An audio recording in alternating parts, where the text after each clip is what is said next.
Meiyazhagan director பிரேம்க்கு தார் gift பண்ணியிருக்காரு சூர்யா. இது ரொம்பவே எமோஷனலா பிரேம் ஷேர் பண்ணியிருக்காரு. அவர் என்ன சொல்லியிருக்காருன்னா, தார் அப்படிங்கிறது எப்பவுமே எனக்கு கனவுதான். சில பிராக்டிக்கல் ரீசன்காக எனக்கு 5 கதவு இருக்கிற வெர்ஷனுக்காக நான் வெயிட் பண்ணிட்டு இருந்தேன். அதுவும் மெயினா இந்த வேரியன்ட்ல ஒயிட் கலர் தான் வாங்கணும்னு விருப்பப்பட்டேன். அது லான்ச் ஆன அப்புறமும் ஃபினான்ஷியலா நான் ரெடியா இருக்கும்போது வெயிட்டிங் பீரியட்னால அது 1 வருஷம் தள்ளி போச்சு.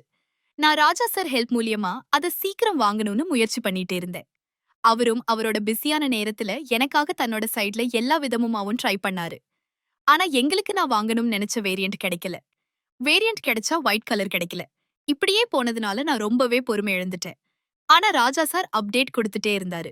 ஒரு கட்டத்துல சூழ்நிலை காரணமா தார் வாங்க வச்சிருந்த காசு வேற விஷயத்துக்கு செலவு பண்ண வேண்டி வந்துருச்சு. அப்புறம் என்னோட கனவு ரொம்பவே தள்ளி போயிருச்சு. இத நான் ராஜா சார் கிட்ட சொல்லும்போது அவரு அமைதியா இருந்தாரு. அந்த அமைதிக்கு பின்னாடி வேற ஏதோ பிளான் இருந்திருக்கு. 2 நாள் முன்னாடி சூர்யா அண்ணா ஒயிட் தார் வேரியன்ட் போட்டோ எனக்கு அனுப்புனாரு. அதுல இட் ஹஸ் கம் அப்படிங்கிற மெசேஜ் இருந்துச்சு. நான் ரொம்பவே ஷாக் ஆயிட்டேன். உடனே ராஜா சாருக்கு ஃபோன் பண்ணி, சார் இப்போ அதை வாங்க, என்கிட்ட காசு இல்லைன்னு சொன்னேன். அவரு சிரிச்சுக்கிட்டே, பிரேம் இது உங்களுக்கு சூர்யா சார் கொடுக்கிற பரிசுன்னு சொன்னாரு. அப்புறம் லக்ஷ்மி இல்லத்துக்கு வர சொன்னாங்க. அங்க கதவை ஓபன் பண்ணதும் என்னோட ரொம்ப நாள் கனவான தார் ஒயிட் கலர் கம்பீரமா நின்னுட்டு இருந்துச்சு. அது பக்கத்துல சாவி வச்சுக்கிட்டு என்னோட அன்பான மெய்யழகன் கார்த்தியும் நின்னாரு. அவர் என்னோட கனவை ஓபன் பண்றதுக்கான சாவியை என்கிட்ட கொடுத்தாரு. எனக்கு சுத்தமா இதை நம்பவே முடியல. அப்புறம் நாங்க ஒரு சின்ன டிரைவ் போனோம். அப்புறம் அதை என்னோட ஆபீஸுக்கு கொண்டு போனேன்.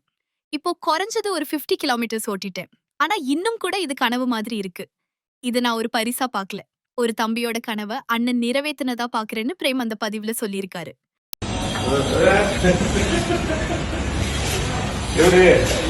சொல்லிட்டே இருக்கீங்களா? வாழ்த்துக்கள்.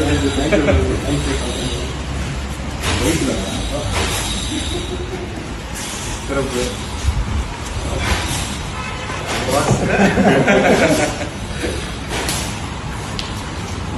செம்மையா இருக்குல்ல?